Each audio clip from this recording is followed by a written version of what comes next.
Meus irmãos, nós estamos aqui persistindo, tentando levar até você a nossa transmissão. Estamos tentando ver qual é o problema para a gente tentar resolver.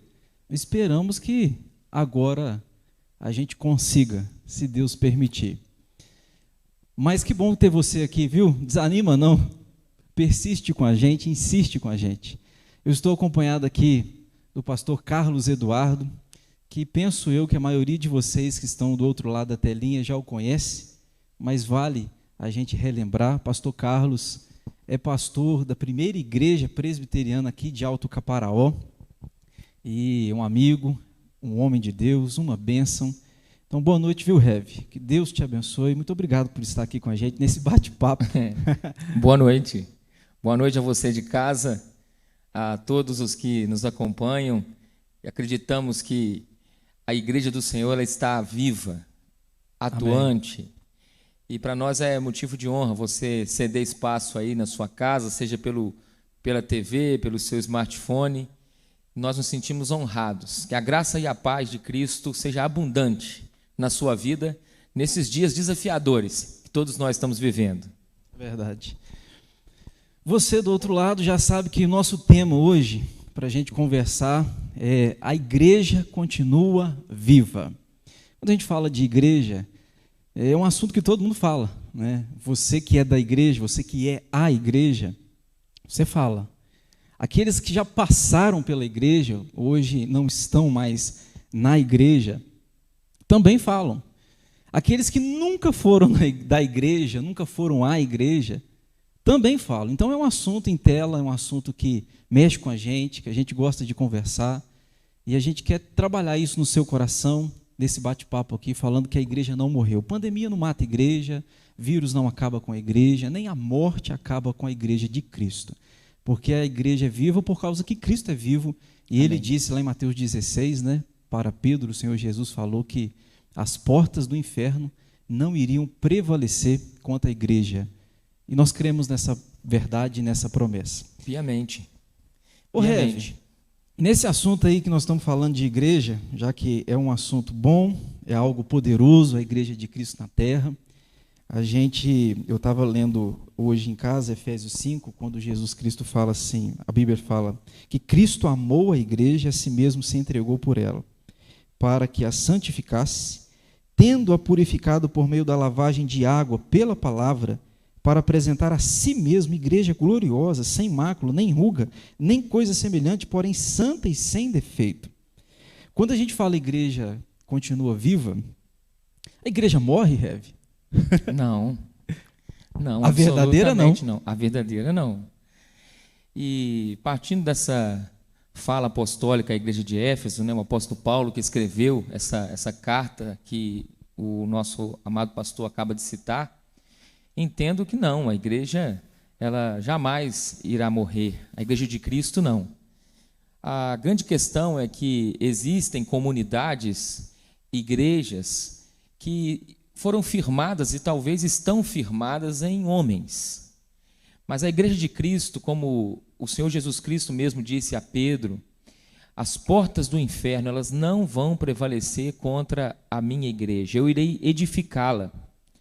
E pensando nisso, eu entendo que essas portas do inferno que não vão prevalecer contra a igreja, ela tem percorrido aí já mais de 2000 anos, e você, somos alvos realmente da vida de Cristo, através de irmãos, através da igreja. Há um aspecto, pastor, muito curioso, que o Evangelho de João, no capítulo 12, diz que o Senhor Jesus Cristo estava na casa de Lázaro, Marta e Maria. E naquele ambiente havia o serviço, naquele ambiente havia a adoração, mas o Lázaro à mesa com Cristo me chama muita atenção. Porque Lázaro é aquele que no capítulo 11 do mesmo Evangelho de João, ele experimentou a morte, mas também experimentou a ressurreição. E na linguagem de Paulo, nós morremos com Cristo e ressuscitamos com Cristo. E essa linguagem é a linguagem que nós entendemos, ela perdura na vida de todo eleito, de todo salvo. E curiosamente, a igreja de Cristo, ela experimenta sim a morte e a ressurreição de Cristo. A grande questão é que às vezes nós esquecemos das orientações bíblicas. Talvez nós estamos muito distantes daquilo que a Escritura tem como proposta de ser igreja. Pensando nisso, eu trouxe aqui para a nossa conversa, para apimentar um pouquinho a nossa conversa, 4 tarefas essenciais da comunidade apostólica. Quais são elas? Boa. A primeira delas é a doutrina. A segunda é a comunhão. A terceira, o partir do pão e a oração. Há um livro muito curioso, já não se encontra nas livrarias, mas talvez você encontre em algum sebo, escrito por Charles Swindoll, A Igreja Desviada. E quando ele trabalha essas 4 realidades, uma coisa me chamou muita atenção. Doutrina, sem a comunhão, ela transforma a igreja em uma escola. E num lugar de informação somente, e nada mais. E eu entendo que essas 4 marcas da igreja viva, elas precisam caminhar lado a lado. Talvez hoje nós temos características ou parcelas nas comunidades que destaca, às vezes, por exemplo, o ensinamento mais doutrinário, ou uma comunidade mais dada à comunhão, à fraternidade, à economia, à oração. Nessa multiforme forma do Senhor formar a sua igreja. Sim. Mas o que me chama a atenção é que esse compartilhar sincero parte das relações que nós desenvolvemos no dia a dia. E aí, entendo que essa igreja viva, essa igreja atuante, ela tem um papel fundamental nos dias que nós estamos vivendo. Curiosamente, né, tem se feito um ano que os templos, que os prédios foram aí alvos de um fechamento a nível nacional. E aí eu penso, como nós saímos durante esse 1 ano? Sim. Saímos melhores? Como nós estamos saindo? Nós temos sido a resposta que a sociedade tanto aí talvez busca. Há muitos tipos de vozes. Nós temos hoje vozes que estão indo para o caminho da questão somente política, mas e a voz de Deus, a voz de Cristo em meio a isso tudo? Nós temos ouvido? Ouvi na semana passada uma reflexão muito oportuna. Quando Cristo veio ao mundo, havia ali aquele episódio, né, do recenseamento. Falava-se tudo durante o dia. Falava-se de política, falava-se realmente agora quem iria se alistar. Muito barulho. E o Senhor, através dos anjos, visita aquele campo onde estavam os pastores durante a noite. A noite é um período de silêncio. Uhum. E eu entendo que esse céu que governa a terra, de alguma forma, ele governa a igreja, e eu e você precisamos então pedir ao Senhor a graça de silenciar nossos corações. A gente está vivendo um período muito conturbado, muitas vozes. E aí, que voz você tem ouvido? Exato. Procure ouvir a voz do céu, a voz de Cristo. Exato. A igreja viva ouve a voz de Cristo. No meio de tantas vozes, eu acho que o pessoal está fazendo confusão e, ao mesmo tempo, não sabendo a quem ouvir, ou quando ouve pessoas erradas, né? Exatamente. Talvez a quietude, agora é o momento de você parar um pouquinho para atentar para a voz do Senhor. Eu gostei muito dessa parte que o senhor tocou, Rev. João 12, aquela mesa, Lázaro presente. Sim. Lembrei de Paulo falando, né, aos Coríntios, que nós, a igreja, nós somos carta viva, aberta e lida a todos os homens. Uma carta não fala, a carta é lida. Então, nesse tempo de pandemia, como que o mundo está lendo a igreja? Esta carta viva, né? Será que o mundo está lendo eu, que sou a igreja, você que é a igreja, em lendo você, em lendo a mim, o que eles estão tirando de proveito, sabe? Porque nesse tempo de pandemia é tempo da igreja manifestar a fé que diz ter. Sim. Né? A forma como a postura da igreja deve ser uma postura que o mundo olha e fala assim, nós precisamos do Deus deles. Sim. Né? Nós somos essa carta viva. E Lázaro era aquele que presente, quieto pregava. Exato. Ele passou pela morte, Jesus o ressuscitou, ele quieto já era uma mensagem. Sim. De tal forma que a região ela desejou ir até ali para verificar a veracidade desse milagre. Sim. E nós entendemos que a igreja, a presença da igreja, dessa comunidade que experimenta a morte e a ressurreição, ela tem que gerar um impacto onde ela está ali plantada e, de alguma forma, ela é um agente de influência. Curioso, pastor, que na nossa última conversa, eu citei um homem, um americano, Alvin Toffler, que dizia o seguinte: o analfabeto do século XXI não vai ser aquele que antigamente você e eu pensavam. O que era um analfabeto? Essa é boa. Aquele que não sabe ler e escrever. Mas o analfabeto do tempo que vivemos, segundo este americano, é aquele que não consegue aprender, desaprender e reaprender. Pensar igreja e a igreja viva e os desafios que esta igreja tem vai requerer de mim alguns processos, talvez, que vai ferir o meu ego, o meu orgulho, coisas que vai ter que ser colocadas ao chão e reerguidas novamente. Eu tenho sido muito edificado pelo livro de Neemias.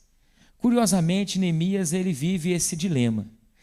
Ele está no palácio, juntamente ali, servindo o rei Artaxerxes, e a Escritura nos diz que ele faz uma pergunta diante da visita de um irmão, o Anani, juntamente ali com uns de Judá, que chegam e ele faz uma pergunta: como está lá o contexto dos nossos antepassados, dos meus pais? Como está o nosso contexto, o contexto judaico? Como está Jerusalém? Ele recebe o seguinte relatório. Ele ouve da boca daqueles homens que Jerusalém tem os muros derribados, a miséria, a fome. Também ele cita que as portas estão queimadas. Eu fico encantado com a reação dele.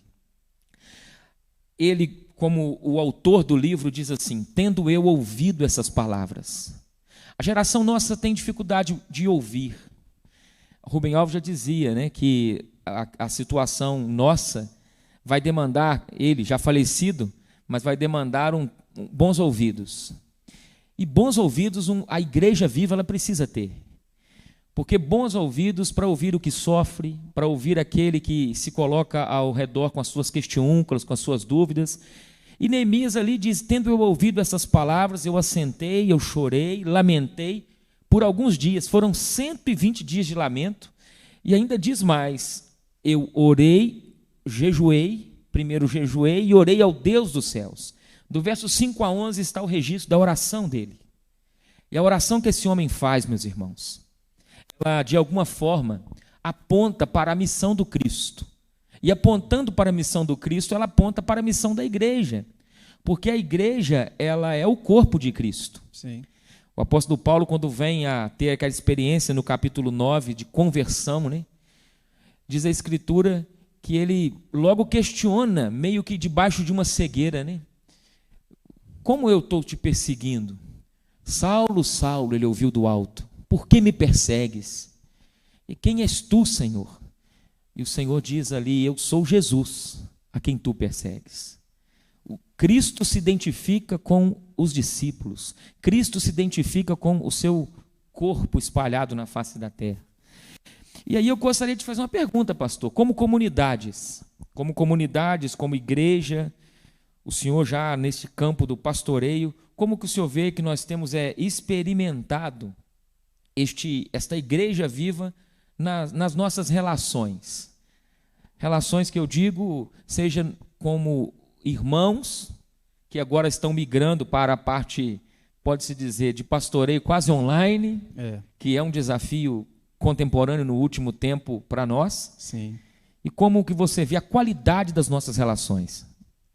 Tem sido bastante afetada, prejudicada, até porque quando você fala em igreja, você tem que pensar em ajuntamento.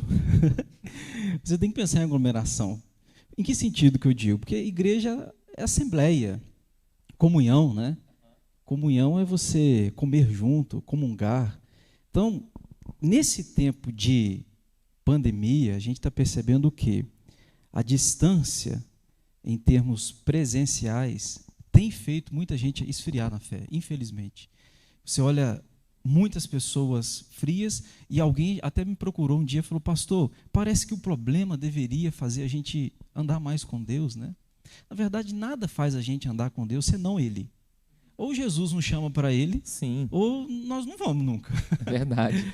Então, nesse tempo pandêmico, é claro, as nossas relações, embora virtuais, distantes, a gente precisa de trazer à tona que igreja envolve comunhão, envolve relacionamento, sobretudo com Deus.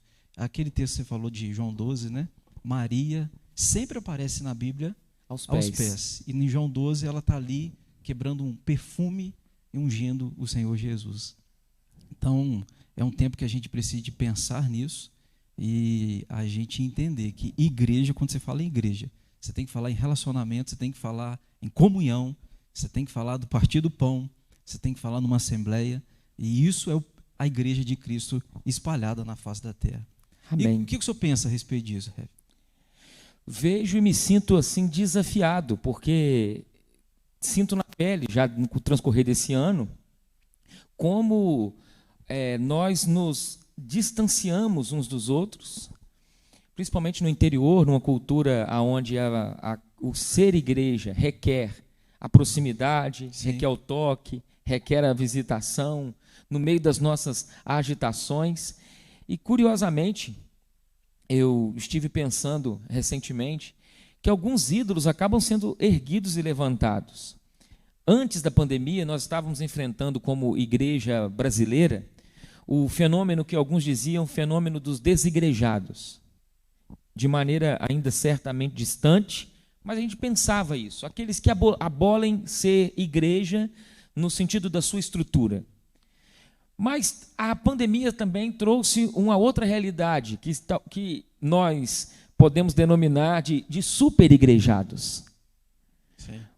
E em tudo isso eu preciso pedir a graça de Deus de ser um homem... Os dois são problemas, né? Os dois polos. É.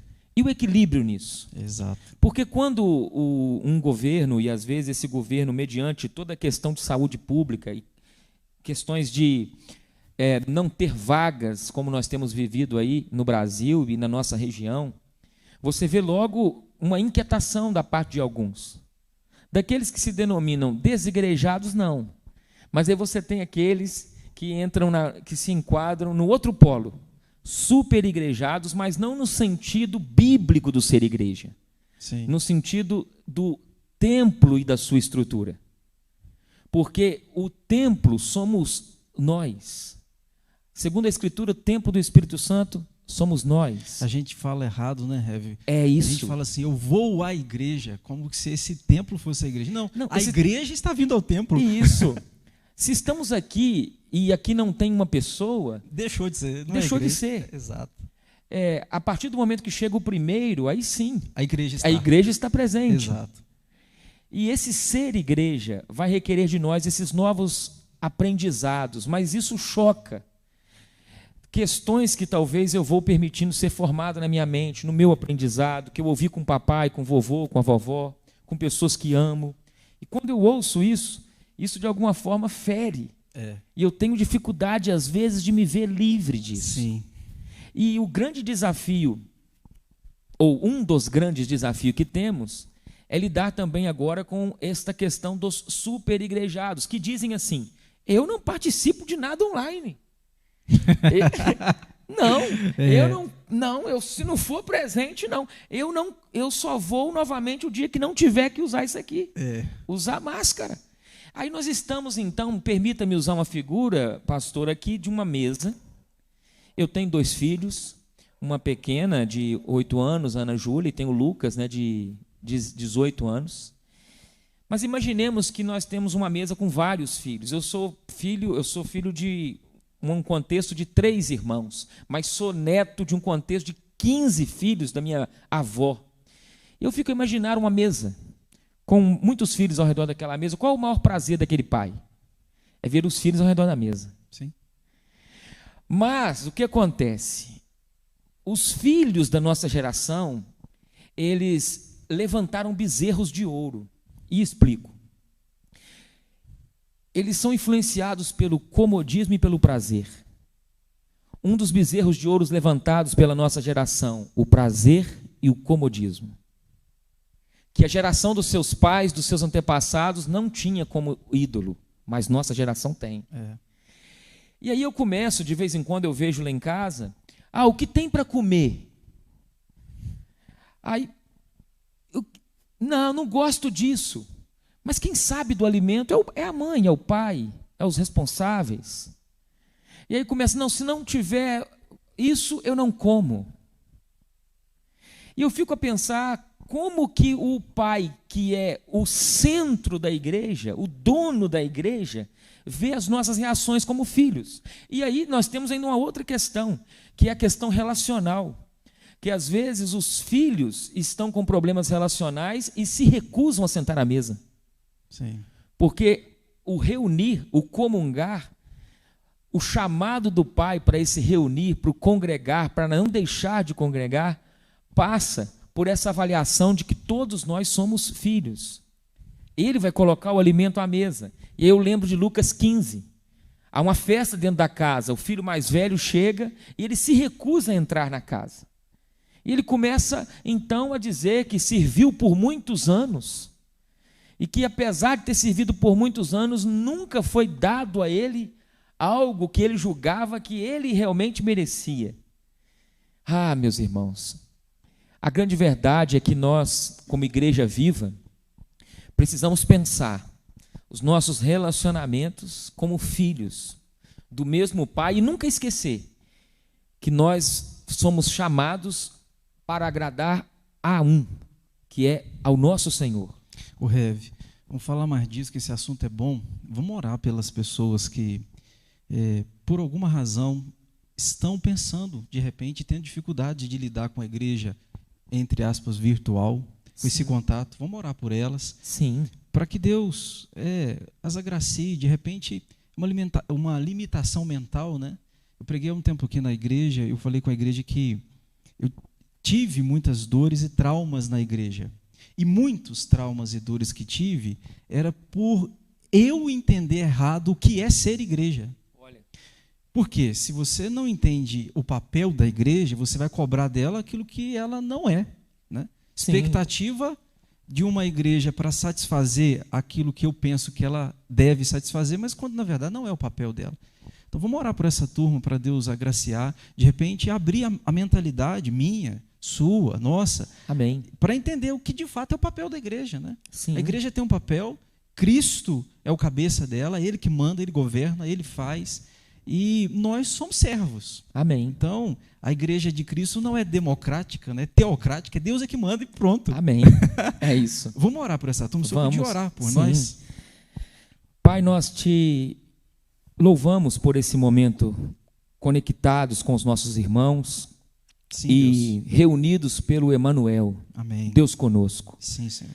Rogamos, ó Pai, pelo nosso coração, tudo que temos vivido e visto nesses dias, que tem perturbado a nossa caminhada contigo, relacionamentos, ó Pai, que já perduram por causa de ser relacionamentos que estão adoecidos, situações, ó Deus, onde o desânimo tem brotado no coração de homens e de mulheres. Sim, Senhor. Principalmente no pensar igreja, no ser igreja. Já não, ó Deus, suportando mais questões até mesmo virtuais, porque já lidar com isso no trabalho, no dia a dia, e estão se isolando, Pai. E nós queremos te suplicar que o Senhor possa fazer com que cada um de nós, e aonde chegar essa conversa, esse bate-papo, possa ser útil na vida daqueles que se encontram cabisbaixos, desanimados e, por que não, pensando em retroceder. Sim, Deus, que o Senhor possa agraciar, ó Deus, cada um de nós com essa visitação. Amém, para a tua glória, em nome de Jesus. Amém. Amém. Quer falar mais disso, Rev? Rapaz, dentro desse assunto, reverendo, eu quero também fazer-lhe uma pergunta que acho que tem tudo a ver com este contexto e com esse tempo. Porque quando penso igreja viva, eu entendo que a igreja que somos nós, ela enfrenta aflições, sofrimento. E o sofrimento, ele sempre será, por mim, diferente do que você entende de sofrimento, porque nós somos únicos no teatro da vida, como alguém já disse. E essa questão de ser único, muitas das vezes aquilo que me faz ficar entristecido, talvez para você você passa de maneira tranquila. Então, em meio a essa diversidade e em meio a esse desafio que nós temos vivido, e ser igreja viva, a pergunta que fica ao meu coração, que lhe faço é: estou desanimado com a igreja, como resolver isso no meu coração, como família, como um discípulo de Jesus? Sim. Qual a sua percepção? Talvez um bom caminho seria a pessoa entender qual que é o problema que está gerando desânimo. Estou desanimado, mas por que você está desanimado? Estou desanimado porque a igreja está cheia de hipócrita. Uhum. Então, eu estou desanimado porque só tem gente pecador lá. Pois é, esta igreja aqui tem mesmo. A gente tem que definir que existe a igreja militante e a igreja triunfante. Nós somos essa militante. A militante é feita de ovelhas e bodes, né? De joio e de trigo. Sim. Então não tem jeito. Aqui você tem pecadores. Outra coisa, inclusive os crentes pecam. E a gente está nela porque exatamente somos doentes e precisamos do médico. Então, o primeiro passo para você não ficar desanimado é detectar o que está gerando esse desânimo. Porque, eu estou desanimado. E, às vezes a pessoa coloca no geral, generaliza. Sim. Mas por que está desanimando você? É alguma situação? Pontua para você tratar o problema com o remédio certo, né? Então, talvez, eu acho que tenha acontecido muito, eu tenho visto no geral isso, as pessoas estão cobrando perfeição da igreja. Aquela turma é pecador. Aliás, deixa eu dar uma palavra aqui. Muita gente sai da igreja e a gente até queria que você, de repente, você passou pela igreja, você está desanimado e você caiu aqui de paraquedas. Não volto para essa igreja mais. Deixa eu te dar uma palavra. A igreja de Cristo sempre foi, aqui na terra, imperfeita. Até a que ele chamou para perto dele. Muito bom, verdade. Lembra de quando Jesus chamou os 12 discípulos? Tinha Judas lá. Ele não sabia que Judas iria traí-lo? É claro que ele sabia, né?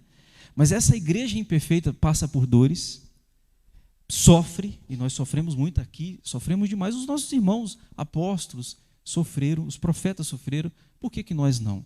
Então, eu estou desanimado talvez porque você está criando uma expectativa a respeito do que é a igreja e do que é ser igreja, que de fato não é a realidade. Então, pontue para que você encontre remédio para a sua cura, para a sua dor.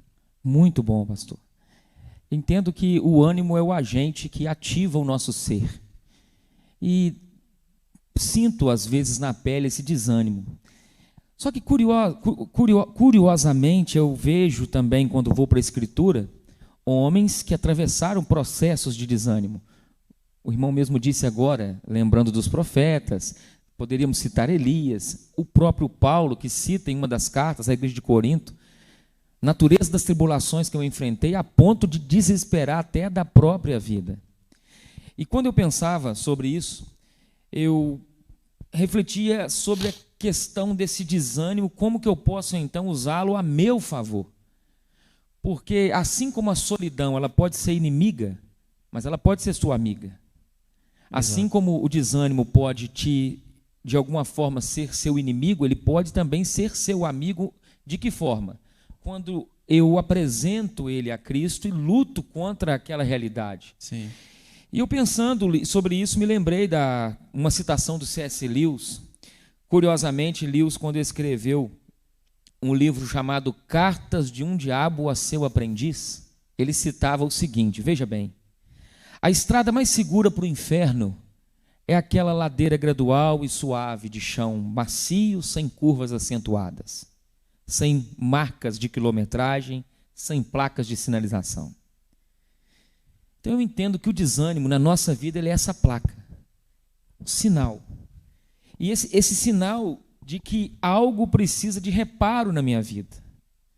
Porque se sempre estive, digamos, animado, mas esse ânimo em Cristo, ele é ultra circunstancial. E, curiosamente, quantas vezes nós, obreiros, nos sentimos desanimados? E em meio a isso, veja bem, o desânimo pode ser devido a quê, pastor? Ele pode ser devido à realidade, à tensão que existe da realidade essencial da realidade atual. Você tem algo na mente que você tem como realidade, que você tem como aquilo é essencial, mas a atualidade não é o que você pensa. Devido à nossa humanidade e aquilo que você entende ser divino. Nós somos gente. Depressão, desânimo só dá em gente. Não dá em algo que não tem vida.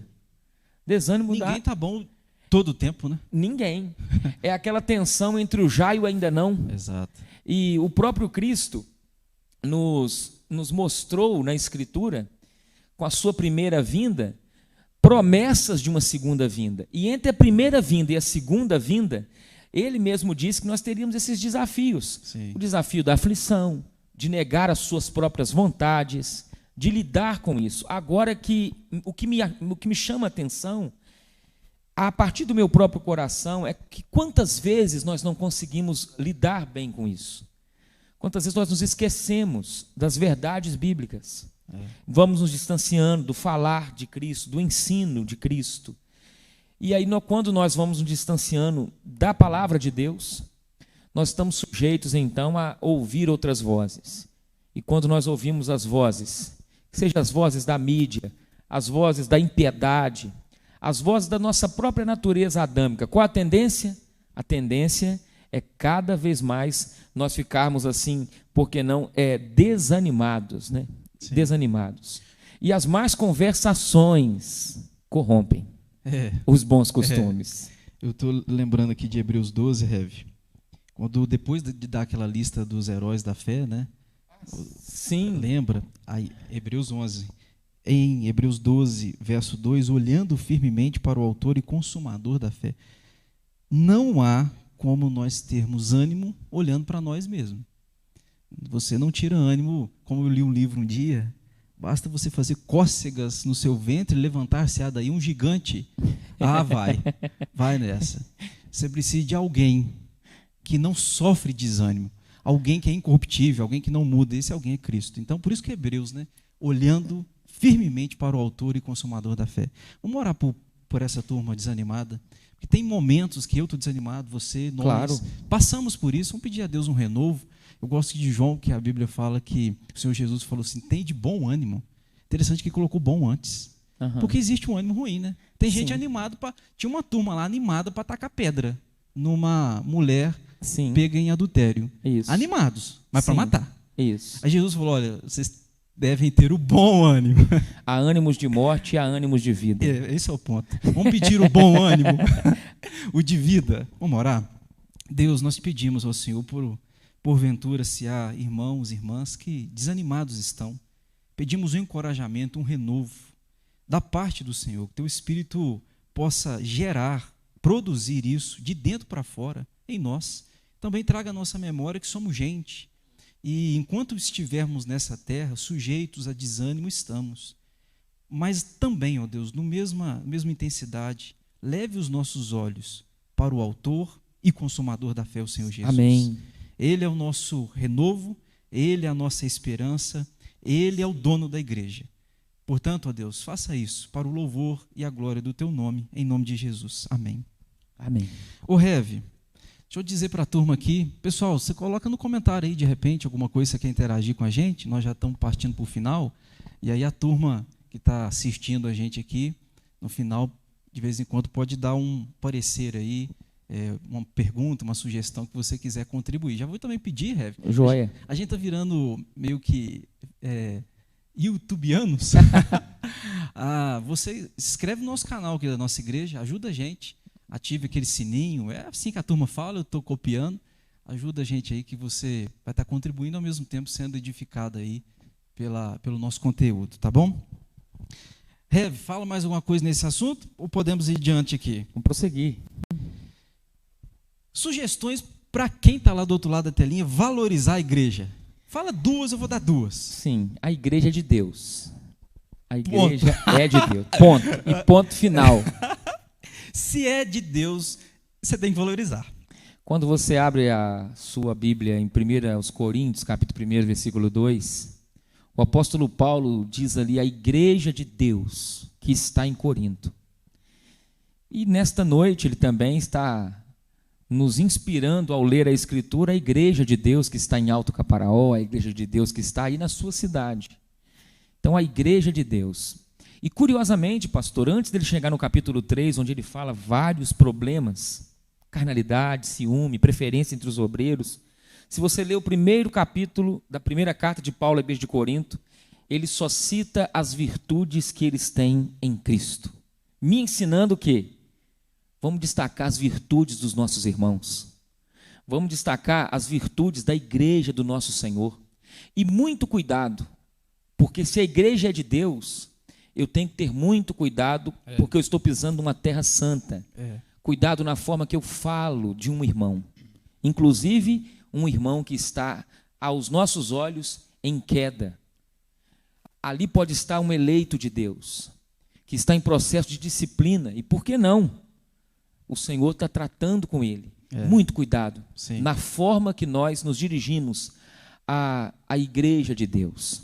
Me lembro de uma vez, num determinado ambiente, um falecido pastor chamado Miles Monroe, no início de uma palestra, ele levantou e disse assim: há pastores aqui em adultério. Rapaz, ele nem tinha aberto a Bíblia. E ele deu uns 10 segundos de silêncio. E era um ambiente de aproximadamente uns 3 mil pessoas. Eu pensei, rapaz, o que este irmão vai falar aí? Aí, depois de 10 segundos, ele fala assim: porque vocês estão flertando com a noiva de Cristo. Sim. Vocês estão amando mais a noiva de Cristo do que as famílias de vocês.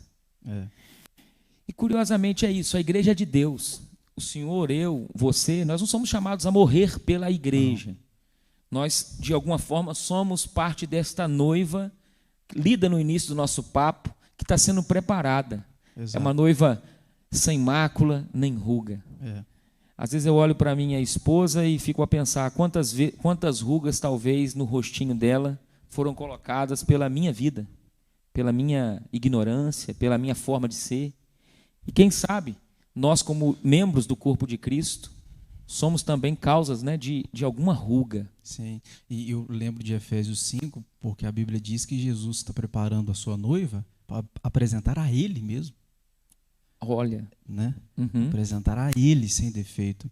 Então a primeira dica é essa: Deus. A igreja de Deus. A igreja de Deus. Eu vou dar uma para você que tem a ver com essa também. Deus presente. Valorize a igreja, porque na igreja Deus está presente. Nada substitui. Quando você vai num culto público, culto é um encontro público com Deus. Deus está presente. Mais importante do que as bênçãos dele é a presença dele. Mais importante do que as bênçãos é a presença. Se ele te desse tudo, mas ele negasse a você a sua presença, você era o mais pobre dessa terra. Verdade. O contrário também é verdade. Se ele te der a sua presença, lembra de Moisés? Lá atrás falou: Senhor, se o Senhor não for, nós não vamos. É isso aí. Ou o Senhor pode me dar um anjo. O anjo vai ser uma bênção, mas se o Senhor não vai, nós não vamos. A presença do Senhor. Segunda dica, Rev, para a pessoa valorizar mais a igreja. Seja liberto do pensamento equivocado, muito comum no nosso meio, que você faz parte de uma comunidade isenta de erros, isenta de falhas. Isso vai ajudar alguns de vocês. Muitas vezes, pastor, assim como o senhor já até citou, dando uma pincelada, me frustrei por ter expectativas irreais acerca da comunidade. Sim. Acerca dos irmãos, esquecendo que aquela comunidade ela é uma comunidade a partir dos pastores de pecadores. Sim. Você cobra algo que não é a realidade. Exato. E curiosamente, quando eu cito isso para você, neste bate-papo, eu entendo que nas igrejas visíveis estão as melhores e as piores pessoas que eu conheço. Porque desde a adolescência eu transito.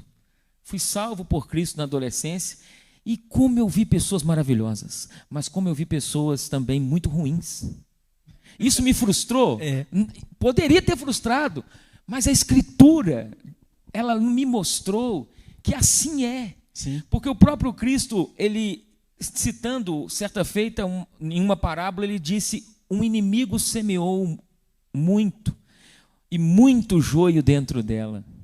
De maneira que, como não é a minha função separar joio de trigo, a função está na mão dele, Sim. a função será estar na alçada dele, que é o dono da igreja.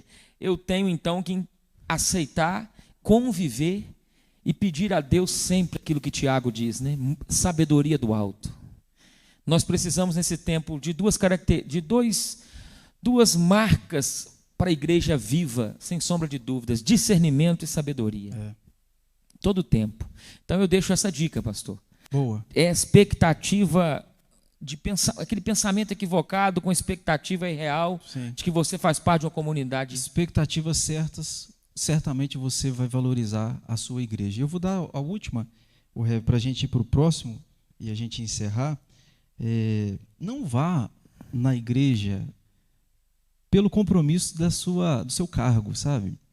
Tem hora que a gente vai. Pastor, por exemplo, já sentiu vontade de não ir num culto? Já. Claro. E fui surpreendido, porque às vezes eu fui sem vontade, mas chegou lá... Voltou animado. Edificado. É isso aí.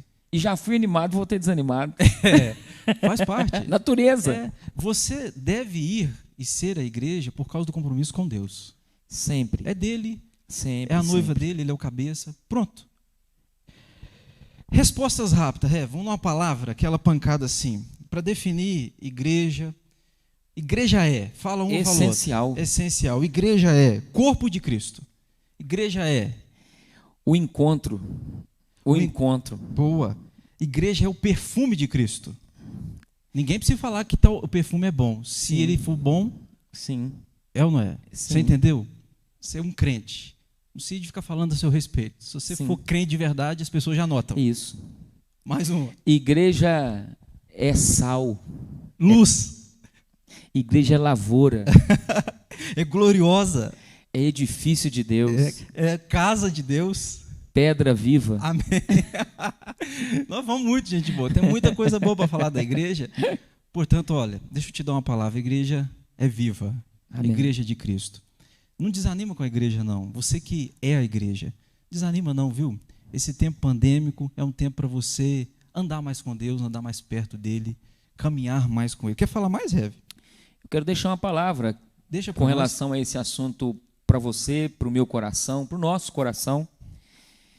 O risco de ser igreja fora dessas verdades que foram aqui ditas de maneira bem sintética, bem simples, é quando nós, às vezes, vamos nos permitindo que a igreja se torne algo como um clube fraterno, como uma sociedade simplesmente humana.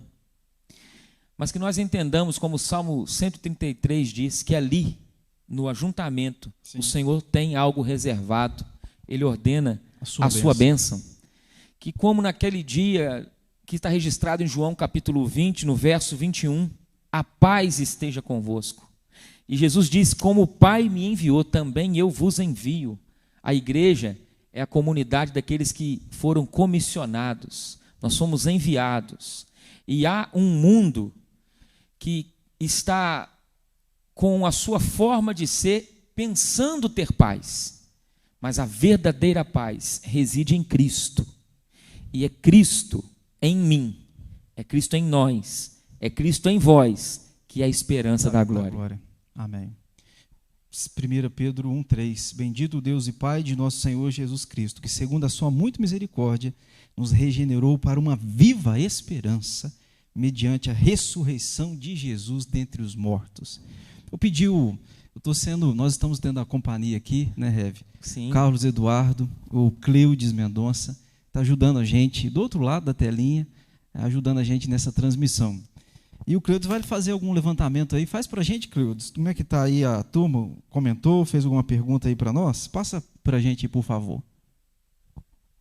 O irmão Heriberto, ele foi o que mandou a pergunta aqui. Como eles veem neste momento de fechamento dos templos? Faz vocês, né? Como que nós vemos que falar, Rev? Pode falar primeiro. Rapaz, não queríamos, claro que não. Mas, ao mesmo tempo, temos que obedecer. A igreja é exemplo. A igreja, eu falei que nós somos carta aberta a todos os homens. Portanto, somos os primeiros a obedecer às autoridades, orar por elas, interceder por elas. Gostaríamos, no meu pensamento, de uma igreja fechada? Óbvio que não. Claro que não. Mas são ossos do ofício da nossa realidade, do nosso tempo, e esperamos em Deus e oramos para que esse tempo mude. Entristecidos, mas sempre alegres. O apóstolo Paulo disse em um dos seus embates com a realidade da igreja local que ele estava servindo, essa realidade de entristecidos, mas sempre alegres. Eu entendo que é um tempo que as pessoas não estão alegres, não estão felizes. Nós estamos tristes por ter os nossos prédios fechados. Mas, por sua vez, algo o Senhor quer me ensinar, algo o Senhor quer te ensinar. Como falamos, né? Ser igreja. Ser igreja além do limite do domingo, além do limite do clero, além daquilo que foi limitado pela parede do prédio que eu sirvo. E esse ser igreja demanda talvez de mim, de você, de vocês, um aprendizado novo. Porque o prédio sempre vai servir a igreja. E este prédio, ele tem no seu simbolismo algo pedagógico, algo que nossas crianças precisam, apontando tudo dentro deste contexto para a glória de Cristo. E esse desafio, então, de ser uma comunidade relevante, vai requerer de nós também esse pensar. Sim. Porque eu poderia, então, ficar extremamente entristecido, mas essa tristeza, de alguma forma, ser uma tristeza que me conduz para a rebeldia, para a murmuração do andar com máscara, para a murmuração do ter que passar o álcool. E isso, às vezes, vai se tornando algo tão sutil que daqui a pouco eu estou viciado nesse hábito. Então, quando surgem essas situações que a gente entende que a gente tem o direito, como constitucional, é direito. Mas, às vezes, eu tenho que abrir mão do meu direito de subir, pelo privilégio de descer. Como disse o apóstolo Paulo, existem coisas que são lícitas, mas existem momentos que elas não convêm. Perfeito. Que Deus nos ajude. Eu queria agradecer, eu achei que o Heriberto fez uma pergunta, Heriberto, muita prudência. Obrigado Bacana. pela sua pergunta. O Deus fechamento dos templos, né? Ele está dizendo essa estrutura, porque a igreja continua viva, a igreja está aí, somos nós, né? E a palavra igreja vem do grego eclésia, que é chamados para fora. Talvez esse é o maior tempo da gente exercer isso aí, né? Agora nós estamos no mundo, né? Vivendo o evangelho como carta aberta ao mundo. Pastor, eu quero te agradecer por esse projeto, por essa conversa. Estamos aí juntos. Eu tenho que te Servimos aí na mesma cidade. Para mim é um prazer estar com vocês. Sempre me edifica estar contigo, estar com os irmãos. Benção. E além de agradecer você, eu quero terminar a minha participação aqui em algo que muito me edificou também ao pensar a igreja essa semana. Porque existem aqueles que pensam que a igreja está na UTI, respirando por aparelho, e que a qualquer momento vai desligar os aparelhos. Não, meu irmão. A igreja de Cristo, ela está viva e atuante, espalhada nos 4 cantos desta terra. Amém. E isso é um privilégio do qual você e eu fazemos parte. Houve um capelão americano, um capelão do Senado, que possivelmente você já ouviu, e eu gostaria de terminar lendo isso aqui aos irmãos. Veja bem, ele citou certa feita que no início a igreja era uma comunidade de homens e mulheres centradas no Cristo vivo. Mas a igreja mudou-se para a Grécia, e quando ela muda-se para a Grécia, ela se torna uma filosofia. Ela se muda agora da Grécia para Roma, e quando ela muda-se para Roma, ela se torna uma instituição. Ela sai de Roma e muda-se para a Europa, e ali ela se torna uma cultura. Mas quando ela sai da Europa e vai para a América, ela se torna uma empresa. Palavras de um capelão americano aposentado. Mas o grande desafio é a primeira parte do que ele disse. A igreja é uma comunidade de homens e mulheres centradas no Cristo vivo. Que Deus nos ajude. Deus abençoe a sua família. E que, como igreja, nós possamos continuar sendo sal e luz desta terra corrompida. Amém. Igreja é uma comunidade que morreu, mas Cristo ressuscitou. Morreu para o eu, para o ego, para as vaidades, para as paixões, mas o Senhor deu nova vida para Ele. Que você seja essa igreja, espalhada pela face da terra. Vamos orar, encerrar. Não sei, Cleudes, tem mais alguma coisa aí para destacar? Muito obrigado, viu, da sua companhia. Eu sei que você está aí dentro do seu lar, imagina, na sua casa. A gente está aqui e esperamos em Deus que esse cenário mude, que quando voltarmos, você que é a igreja, venha cultuar ao Senhor num culto público, abençoado por Deus. Nós vamos orar então, vou pedir o Rev para orar, e muito obrigado, tá, Rev? Eu que agradeço. Sua presença aqui, Muito participação. bom, muito obrigado mesmo. Vamos orar então? Senhor, nós te rendemos graças por essa conversa, por este papo em torno da Escritura. Amém. Obrigado, Senhor, porque o Senhor tem edificado a tua igreja. Nós te agradecemos. Obrigado por fazermos parte da tua igreja, por sermos salvos em Cristo. Sim, Senhor. Obrigado porque o Senhor confiou a esta igreja, a igreja do Senhor, o ministério da reconciliação. Amém. Rogamos pelos que se encontram desanimados, que recebam o bom ânimo. Amém, Senhor. Rogamos por aqueles que estão se sentindo, ó Pai, longe do aprisco e que precisam, ó Deus, retornar, mas não têm forças. E nós te pedimos por os irmãos que se veem hoje na condição de em Cristo, homens e mulheres que estão aí vivendo a sua saúde espiritual, dentro de todos os desafios que têm. Nós te pedimos que o Senhor dê a eles a graça da utilidade nesse tempo. Amém. Como eu posso ser útil? Que desafio. Sim, Obrigado, Senhor, por esta conversa e que na multiplicação dela, Pai, o Senhor possa sempre ser aí glorificado, encorajando, consolando, exortando, em nome do Pai, do Filho e do Espírito Santo. Amém. Amém. Amém. E amém. Jesus te abençoe, fique na paz, um resto de semana abençoado pelo Senhor.